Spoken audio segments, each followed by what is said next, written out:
우리가 부활을 경험해 본 사람이 없지 않습니까? 저도 마찬가지고 너무 위대하고 장엄하고 거대한 주제죠. 부활은 톨스토이의 소설 제목이기도 하지만 부활을 논한다는 것 자체가 참 어떻게 보면 있을 수 없는 일인데 어쨌든 성경 속에서 우리가 같이 생각해 보겠습니다. 우리 부활의 첫 번째 증거들을 찾아보면 예수님께서 십자가에 못 박히시기 전에 이제 부활을 예언하셨습니다. 제자들이 잘 안 듣고 무슨 소린가 해서 그렇지 주님은 분명히 사흘 후에 부활할 것을 죽으신 후에 예언하셨습니다. 두 번째는 빈 무덤입니다.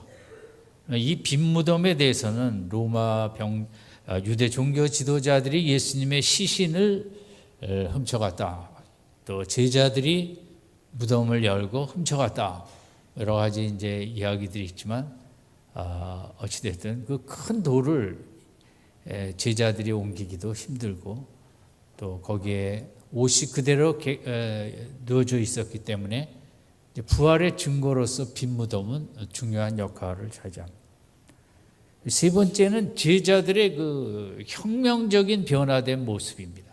다 도망갔던 제자들이 어떻게 목숨을 걸고 예수께서 부활하셨다는 것을 그렇게 증거할 수 있는가? 그러니까 제자들의 변화된 모습은 이것이 부활이 사실이 아니었다면 불가능했다는 것이죠. 부활을 전파하는 것에 목숨을 걸었다는 것은 이제 그들은 체험했기 때문에 그랬고 이게 부활을 입증하는 또 하나의 증거라고 할 수 있습니다. 또 하나는 바울이라는 사람의 변화입니다. 그는 누구보다 예수 믿는 사람을 핍박하고 죽이려고 다녔던 사람인데 이제 다른 사람이 예수를 믿었다는 것과 바울이 예수를 믿었다는 것은 너무 큰 차이가 있는 것입니다. 그래서 바울이 예수님을 믿고 또 이렇게 우리가 믿는 신앙을 학문적으로 어떻게 보면 체계적으로 바울 서신에 잘 정리를 하였는데 바울이라는 사람 자체가 부활을 사실성을 증거하는 중요한 근거가 하나가 되겠습니다. 또 하나는 결국 로마를 기독교가 정복을 했는데 이것은 기독교가 가짜 예수님이 부활하지 아니하셨다면 있을 수 없는 일이라는 거죠. 거의 400여 년간의 콘스탄틴 대제의 기독교 공인하기까지 너무나 많은 사람들이 순교를 당하고 죽었습니다. 단지 부활을 믿었기 때문에 이렇게 죽어도 괜찮다. 영원한 생명이 천국에서 나를 기다리고 있고 내가 부활할 것이기 때문에 하는 그 부활을 안 했다면 만약 거짓이었다면 거짓에 대한 논리가 그렇게 오랫동안 지속될 수는 없다는 것입니다. 지금도 우리나라에 여러 이단이 있는데 그것은 이제 시간이 지나면서 소멸되죠. 가짜는 오래 갈 수가 없는 것이거든요. 그렇게 생각하면 이 부활의 진리가 너무 사람들에게 진정한 생명을 가져다 주었기에 가능했고 이것이 이제 부활의 여러 가지 증거들의 한 부분만 말씀드렸습니다. 두 번째는 부활의 의미를 말씀드리면 첫 번째는 예수님의 십자가와 부활은 이제 연결된 어떻게 보면 패키지 아니겠습니까? 십자가에서 내 죄가 사했다는 것은 십자가만으로는 증명이 안 됩니다. 그 모든 죄를 우리 대신에 벌을 받으시고 예수님께서 부활하셨기 때문에 그 우리 죄의 용서가 확증된 의미를 갖습니다. 부활이 없으면 십자가만 갖고 우리가 내 죄 사했다는 걸 믿을 수는 없거든요. 하나님께서 그 예수님의 죄에 대한 우리를 대신한 심판이 다 끝났고 우리의 죄 문제가 다 씻음으로 용서함을 받았다는 것을 입증하는 것은 부활 때문이거든요.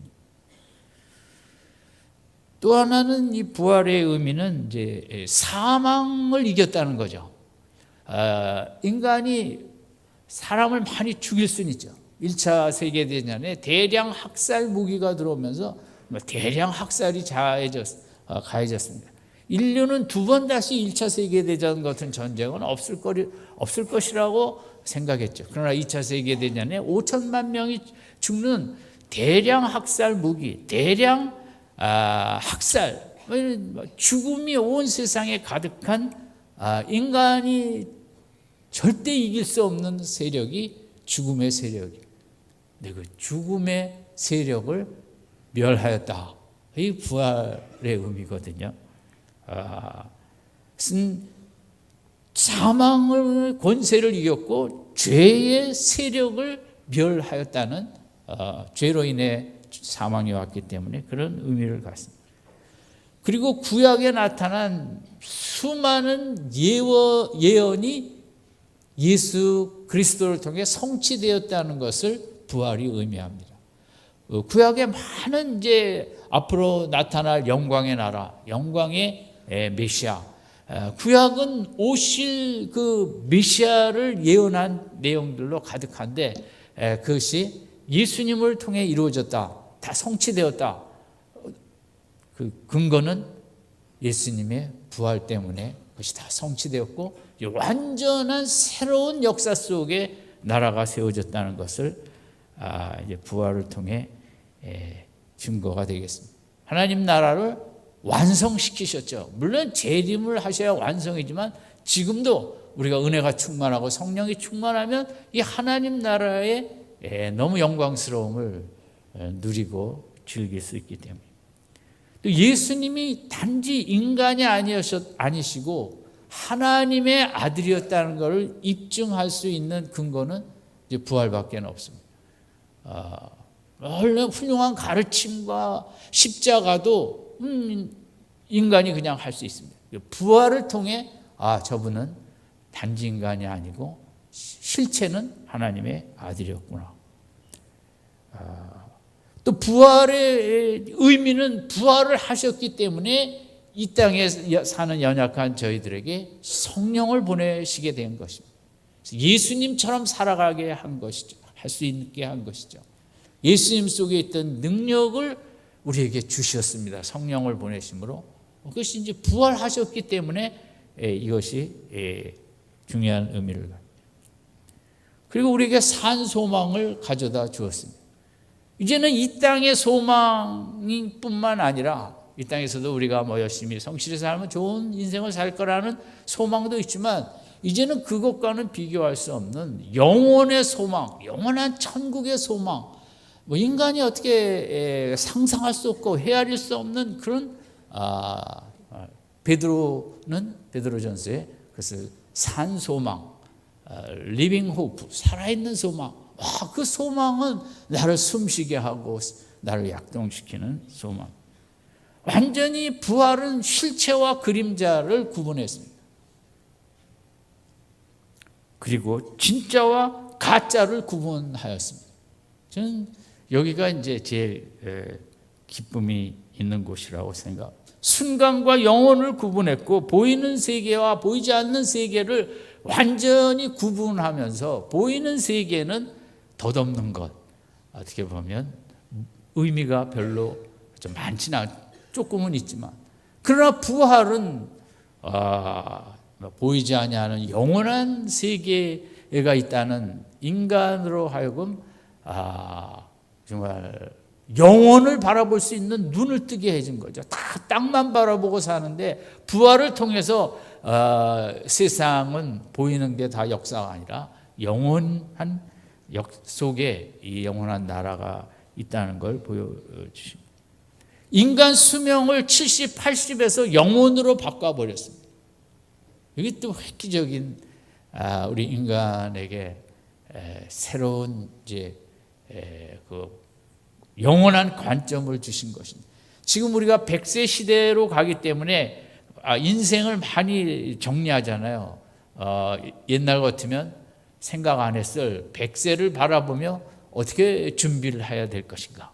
이제는 자식한테 절대 주면 안 된다. 이런 100세에 맞는 이런 프레임을 우리가 만들고 부모로서 내 인생은 내 인생이다. 이제는 각자 독립된 개체로서 부모의 노후가 더 앞선다.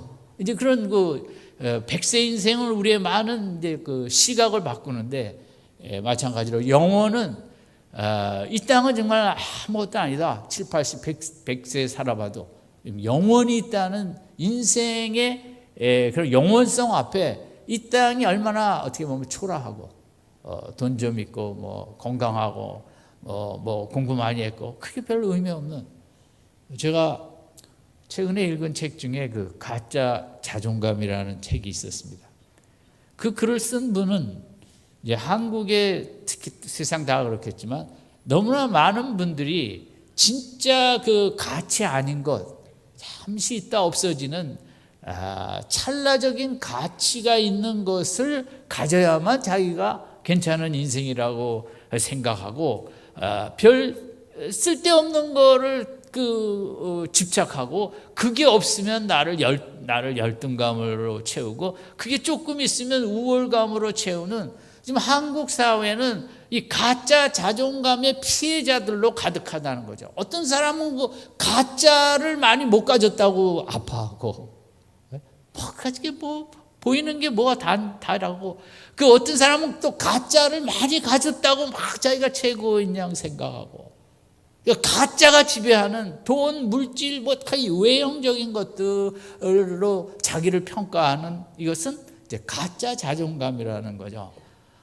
전 너무 이제 마음에, 세상에 예수 안 믿는 분도 심리학을 전공하고 상담을 공부한 분도 인생이 너 그런 그 가짜를 갖고 뭐 내가 잘났느니 못났느니 이렇게 따지는 이 세상에 이제 어떻게 보면 너무 안타까워하는 거죠. 저는 수시로 그런 생각을 합니다. 세상은 다 가짜다. 저를 가짜 갖고 좋아하는 것 정말 참 의미 없다. 정말 기독교만이 진짜다.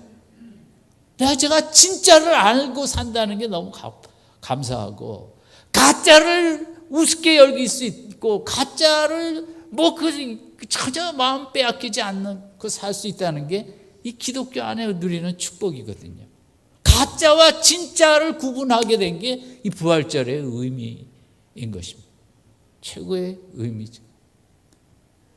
시합에서 1등, 2등 이런 거 다 인간이 만들어낸 그 경쟁 속에 가짜 존재감, 자존감을 만들어내는 것들이거든요. 0.1초 늦어서 2등 한 게 뭐 1등하고 뭐가 다르습니까? 인간은 그런 걸 갖고 이거는 최고고 이거는 뭐 별 아무것도 아니고 하지만 사람들이 만들어놓은 그 가짜 가치관이 문제거든요. 그것 때문에 나는 지배를 받고 나는 가짜가 많지 않기 때문에 내 인생에 뭐 참 의미가 없다 이렇게 생각하는, 그래서 저는 심심하면 가짜하고 진짜만 생각합니다. 나는 진짜를 알고 있다. 아멘. 저 사람들 다 가짜 붙잡고 저렇게 힘들고 하고 가짜 붙잡고 잘난 척하고. 근데 기독교는 진짜와 가짜를 가르쳐주는 게 너무 감사해요. 그 부활이 그것을 가르쳐주는 것입니다. 물론 건강하면 좋죠. 돈도 더 있으면 좋죠. 그건 좋은 일 하는 의미에 있는 거지, 그냥 자기의 쾌락과 자기의 세계의 즐거움만을 위해서 있는 건 그건 가짜 속에 함몰된다고 할 수 있겠죠. 부활은 뭐 우리에게 참 너무나 많은 것을 이제 의미를 갖는데, 그 중에서 오늘 본문이 바울의 기도가 에베소서 1장 15절에서 마지막 절까지인데, 바울의 기도를 이제 우리가 읽지는 않았지만 17절에 지혜와 계시의 정신을 주사 이제 하나님을 더 알아가야 된다. 이런 놀라운 구원의 축복, 부활의 축복을 준 하나님을 더 알아가야 되는 게 우리 신앙에서 너무 중요하다는 거죠. 왜 주셨는지, 무엇 때문에 주셨는지, 나는 그걸 받아서 어떻게 살아야 되는지, 하나님의 마음, 하나님의 목적, 하나님의 꿈, 하나님의 비전, 하나님의 뜻, 우리 신앙생활은 하나님의 깊이 있게 알아가는 게 신앙생활. 두 번째는 16절에 보면 같이 8절 같이 읽습니다. 시작. 너희 마음 성도 안에서 그 기업의 영광의 풍성이 무엇이며, 사도 바울은 우리의 그 마음의 눈이 밝아져 우리가 앞으로 부활하여 천국의 영생을 누리게 될 그 기업의 소망, 부르심의 소망, 그 기업의 영광의 풍성함에 눈이 떠져야 된다는 거죠. 바울의 기도는. 우리는 세상에 눈이 띄어진 사람들을 각 방면의 전문가로 하죠. 물론 이제 전문가가 되면 여러 가지 이제 혜택을 많이 누리게 되죠. 신앙생활은 어디에 눈 뜨느냐? 보이지 아니하는 세계, 우리가 장차 영원토록 고할 하늘에 눈을 뜨는 것이고, 여기 영원한 천국, 영원한 생명, 거기서 감당할 수 없는 환희와 감동과 기쁨의 그 영원한 세상이 기다리고 있는데, 사도 바울은 성도들이 이게 그 영원한 세상에 눈이 떠져야 된다고 얘기하고 기도하고 있습니다. 왜냐하면 미래에 눈이 띄어진 사람은 영원한 그 우리의 갈 장래의 기업, 천국의 소망에 눈이 띄어져 있다면 오늘 한 날 참 우리가 기쁘게, 즐겁게, 감사와 찬송 속에 살 수 있는 것이거든요. 오늘처럼 불안한 미래 속에 어찌할 바 모르는 우리들의 오늘은 참 여러 가지 무겁고 힘이 듭니다. 불안하니까요. 도대체 김정은이 어떻게 나올지 불안하거든요. 도대체 중국의 속셈은, 또 김정은이 푸틴까지 만나고, 도대체 한국은 지금 어디 쪽에 붙어 있는지, 도대체 이 트럼프는 또 어떻게 할지, 세상 미래를 볼 때 누군가 우리나라 모든 문제 끝났다, 자유하다, 그렇게 말하기는 어렵잖아요. 불안하게 느껴지는 거죠. 앞날이 잘 되기를 바라면서도. 그러니까 미래를 어떻게 보느냐에 따라 오늘을 사는 삶이 결정이 되어집니다. 부활은 미래의 그 천국의 위대함을 보기 때문에 내가 이 땅의 삶, 이까짓 거 저까짓 거 있어도 그만 없어도 그만 개의치 아니하고, 내 뜻대로 되지 않아도 개의치 아니하고, 한 날 한 날을 하나님이 다 길과 뜻이 있을 것이라고 이제 자유하고 편안하게 살아가요. 제가 고등학생들 지도할 때 한 학생이 고3 3월 달인가 고려대학교 축구부에 이제 입학이 확정이 되었습니다. 다른 학생들은 다 이제 가을에 연말에 이제 볼 시험 준비로 정말 힘들게 이제 3학년을 보내야 되는데, 이 학생은 교회 올 때도 얼굴이 어디 있겠습니까? 화나겠습니까? 제일 행복한 사람. 왜냐면 미래가 완전 그래도 좋은 학교 축구부로 딱 돼 있으니까. 그럼 마찬가지입니다. 우리 이 부활이라는 것은 우리가 너무 인생에 갈 수 없는 어마어마한 그런 미래를, 어떤 분은 3년, 어떤 분은 5년, 어떤 분은 10년, 언제 갈지 모르는 거예요. 그런 부활은 그런 미래가 확 열렸기 때문에 거기 갈 자로서 오늘을 너무 정말 여유 있게 기쁘게 살 수 있는 거죠. 우리가 기독교는 너무 어마어마한 걸 믿기 때문에 또 잘 안 믿는 모습도 있어요. 정말 부활을 진짜 믿으면 잘 이해도 안 되고 눈으로 보지 못하고 성경에서 말씀한 것만 우리가 그림을 가질 수 있지만, 정말 부활을 믿는다면 이 한날이 너무나 복된 하루를 우리가 지내게 될 줄로 믿습니다. 저는 참 이렇게 기독교는 너무 은혜로운 생각을 할 단어들이 많은 거죠. 부활, 성령, 사랑, 하나님의 긍휼, 이런 단어들만 하루 종일 생각해도 시간이 모자라요. 너무 마음에 정말 감동이, 어디 가서 돈을 낸다 그래서 이런 감동을 누릴 수 있을까? 어쨌든 바울은 또 기도하는 게 뭐냐면 19절인데 같이 읽습니다. 시작. 그의 힘의 강력으로 역사하심을 따라 믿는 우리에게 베푸신 능력의 지극히 크심을 어떠한 것 너희로 알게 하시고. 지금 우리가 알아야 될 건, 우리에게 하나님께서 지극히 크신 능력을 베푸셨다. 주셨다는 거예요, 이미. 그 능력이 뭐냐? 이게 예수님의 이제 부활의 능력인데, 그 구체적으로 20절에 보면 우리에게 하나님이 주시고자 하는 능력의 모습은 20절 같이 읽습니다. 그 능력이 그리스도 안에서 역사하사 죽은 자들 가운데서 다시 살리시고 하늘에서 자기의 오른편에 앉히사. 예, 이 부활의 능력을 이제 구체적으로 얘기하는데, 이 능력을 알아야 된다. 우리에게 주신 능력. 그 능력은 뭐냐면 하나님께서 철저하게 십자가에 죽으신 예수님을 살아나게 하셨다는 거죠. 이건 정말 능력 아닙니까? 의사 선생님들이 약한 자를 잘 치료하는 선생님의 능력이죠. 뭐 지식이든 이제. 하나님의 능력은 죽은 자 가운데서 살아나게 하셨고, 그리고 하나님의 능력은 살아나실 뿐만 아니라 하늘로 오르시는 승천의 능력을 또 보여주셨어요. 그죠? 살아나기만 하면 뭐예요? 이 땅에만 있으면. 근데 살아나서 하늘에 오르는 것도 하나님의 능력으로, 그 부활의 능력으로 하늘에 오르게 하셨다. 그럼 하늘에 오르게 하심으로 능력이 끝났냐 하면 21절에 모든 정사, 20절 마지막에 보면 자기의 오른편에 앉히사. 하나님의 능력은 부활한 예수를 하나님 오른편, 최고의 하나님 다음에 권력자, 통치의 자리에 앉히셨다는 거예요. 그럼 빽 있는 사람, 힘 있는 사람, 권력 있는 사람, 얼마나 그 높이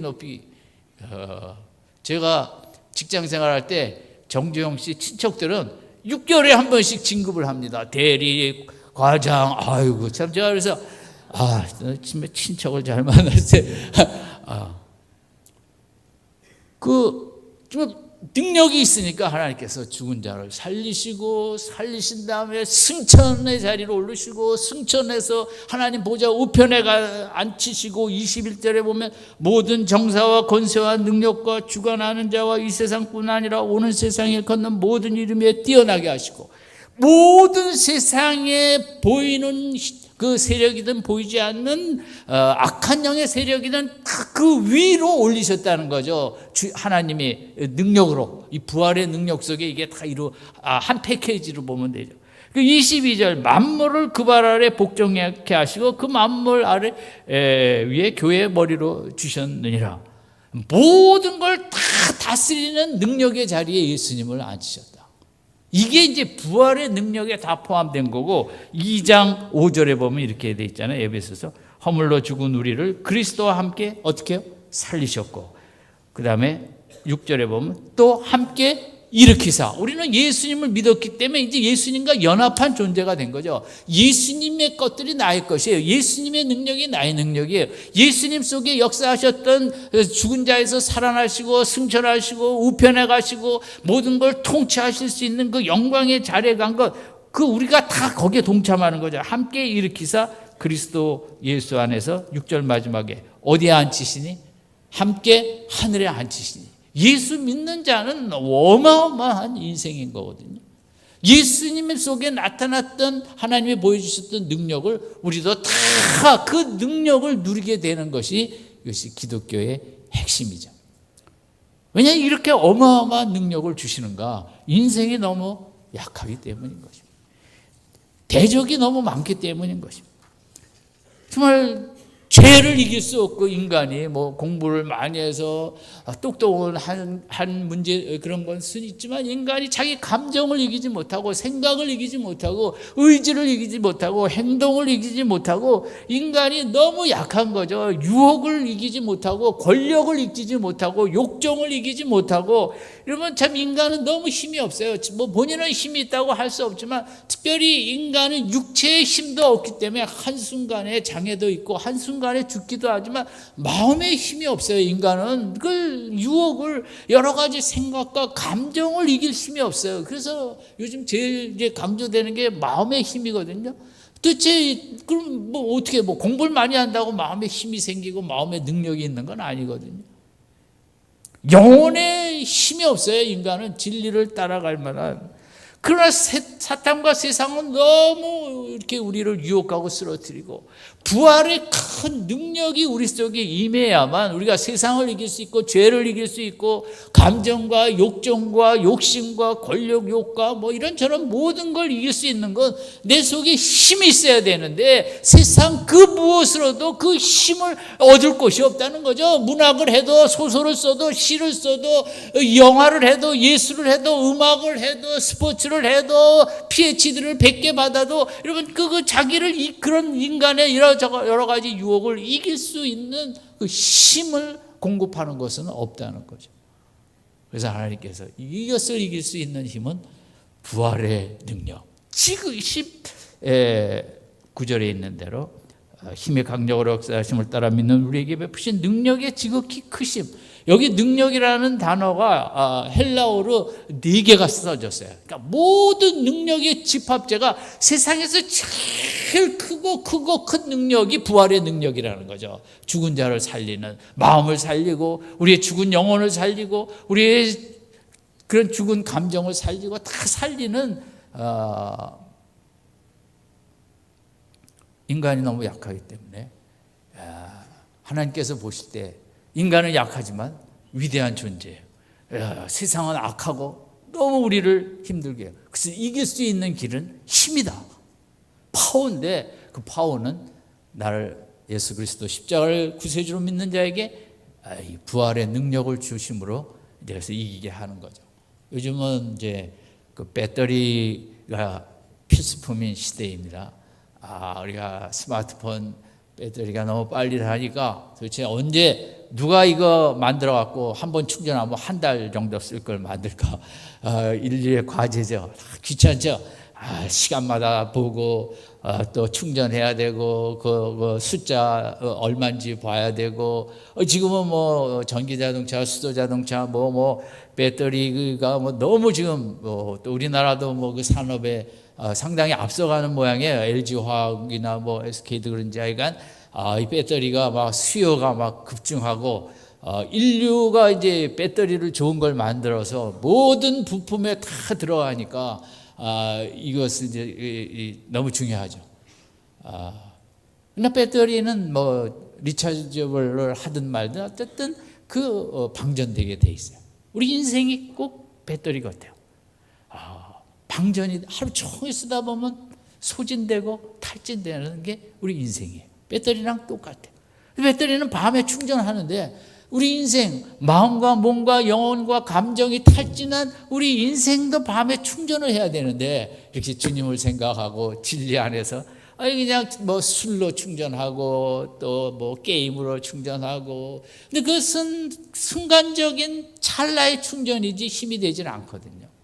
그래서 지금 우리 인생에게 중요한 것은 배터리와 같은 인생들이 어떻게 잘 충전하며 사는가가 너무 중요해요. 무엇으로 충전할 것인가?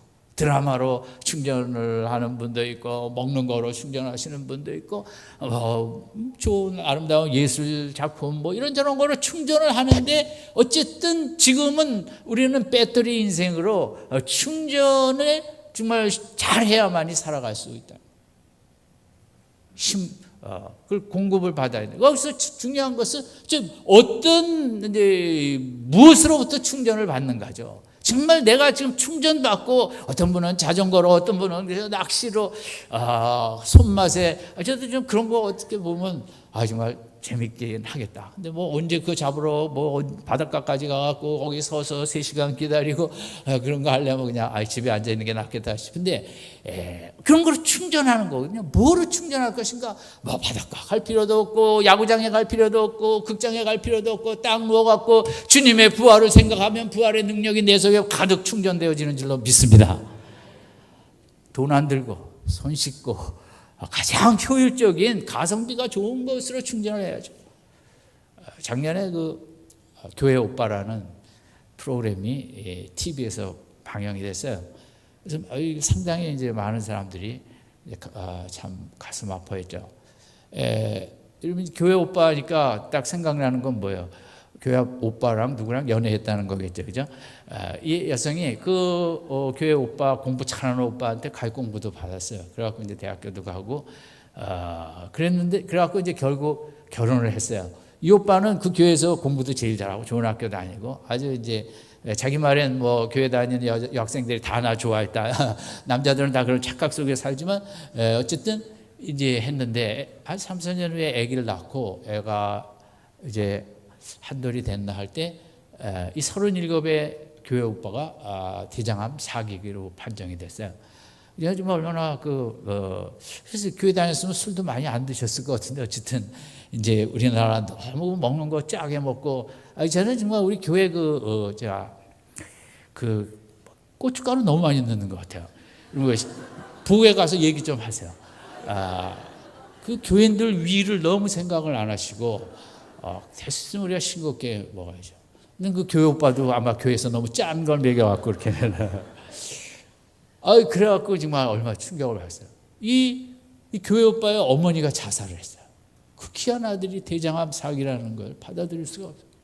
그래서 어머니가 돌아가시고 6개월 후에 아내가 이상해서 병원을 갔더니 혈액암 4기로 나왔어요. 그러니까 정말 이렇게 얼마나 모범적인 사람이겠어요. 교회만 다니는.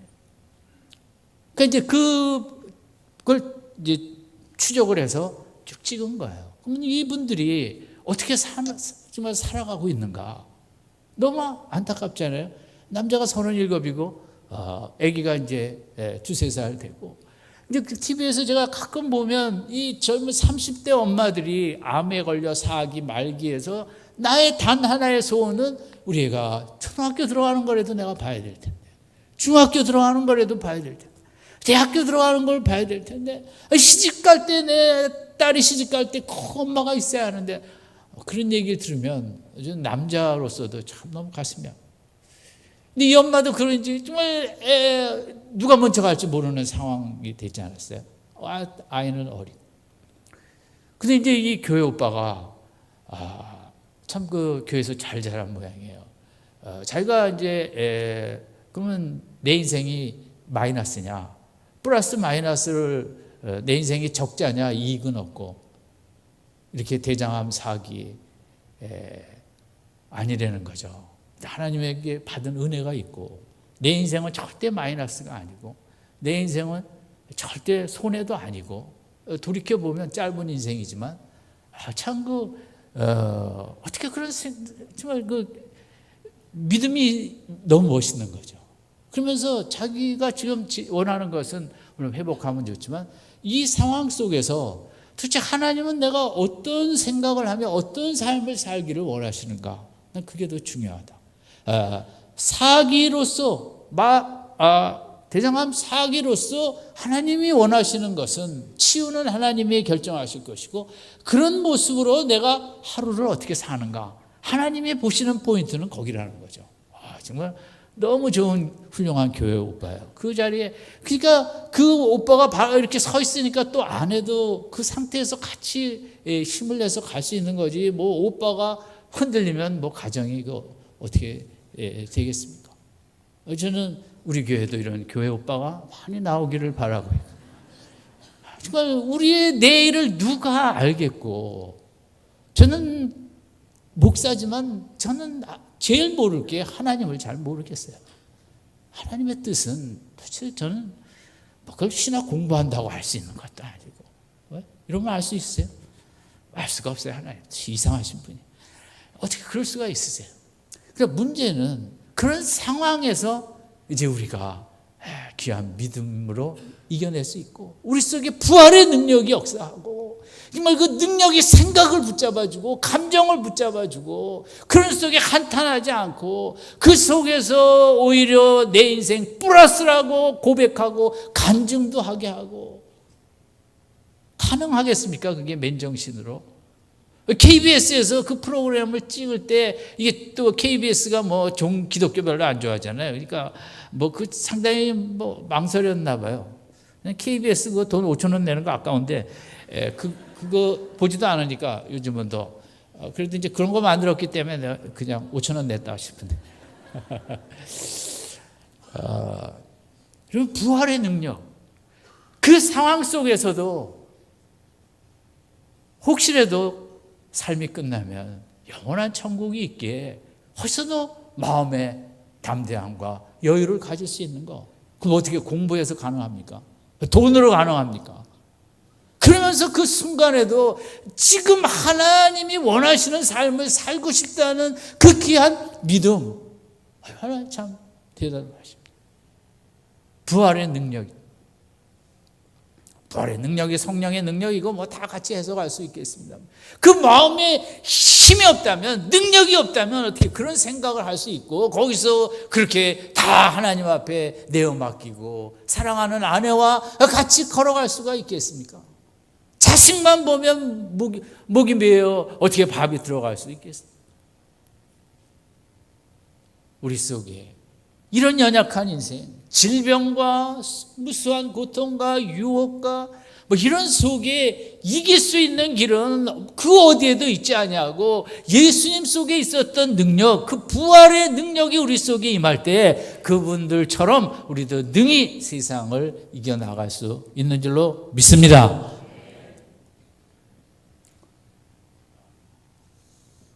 결국은 이제 마지막 한 말씀 더 드리면 이 부활의 능력의 충전입니다. 우리는 배터리라고 그러지 않았습니까? 배터리 인생입니다. 배터리 인생은 자꾸 소진되는 거죠. 나가는 거죠. 우리가 할 일이 너무 많으니까. 이러면 어떤 분은 뭐 스마트폰 갖고 내일 아침에 출근했다. 12시면 또 다 나갈 수도 있지 않습니까? 워낙 뭐 전화를 또 많이 하시고. 또 우리의 몸과 마음과 힘도 저녁에 들어오면서 힘이 난다. 그러기는 어렵죠. 다 탈진해서 들어오죠. 그러니까 우리는 중요한 것은 배터리 인생은 충전을 잘 할 줄 알아야 된다는 거죠. 충전을 수시로. 이 스마트폰 배터리는 밤에 충전을 안 꽂고 주무시는 분은 없으실 것입니다. 아멘. 그 누구도 밤에 믿음으로 아침에 가득할지어다 하고 자는 분은 없습니다. 나 꽂고 자지. 근데 우리가 진짜 충전할 내 마음, 내 감성, 내 영혼, 내 생각, 여기를 충전을 안 하는 거죠. 진리 안에, 주님의 사랑 안에, 주님의 능력으로 충전을 열심히 하는 게, 그게 신앙생활 잘한다는 것은 충전을 잘한다는 거와 마찬가지예요. 찬양으로 충전하고, 묵상으로 충전하고, 생각으로 충전하고, 그죠? 출근하면서도 버스 안에 졸면서도 주여 주여 하면서 충전하고, 이 부활의 능력의 배터리는 충전량이 100%가 없어요. 그냥 한이 없는 거죠. 한이 없이 쌓아놓고, 한없이. 그러면 부활의 성경에서 이 충전을 잘한 사람이 갈렙이에요.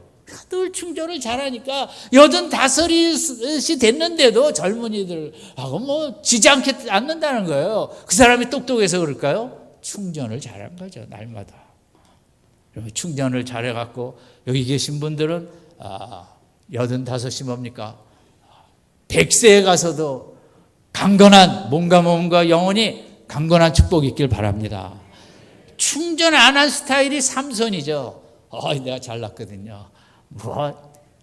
충전을 안 하면 인생은 무너지게 돼 있는 거예요.